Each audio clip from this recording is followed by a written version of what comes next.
Take your navigation design to the next level with this Hamburger drop-down menu. Start with adding a hamburger menu to the header. Adjust the menu button layout. Then you can tweak its design. Now moving to editing the menu. To make it cover the whole page, click on Stretch. In the Manage menu, make sure all your pages and links are set up as you'd like. Now design the menu item's regular state.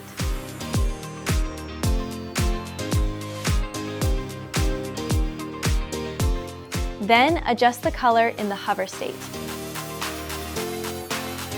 And lastly, the selected state. Next, we need to design the drop-down items. Same here, adjust all the states.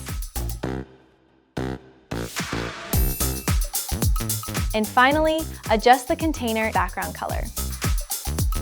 Some final tweaks in the menu layout.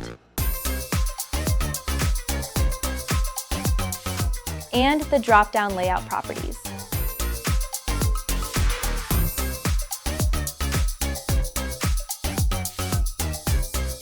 Additional elements can be added as well, like an image here at the corner. In the settings, there are different animation packages. This time, no animation will fit. And that's it. The menu is all set on desktop. Check out the next tutorial to see how to make the adjustments for tablet and mobile.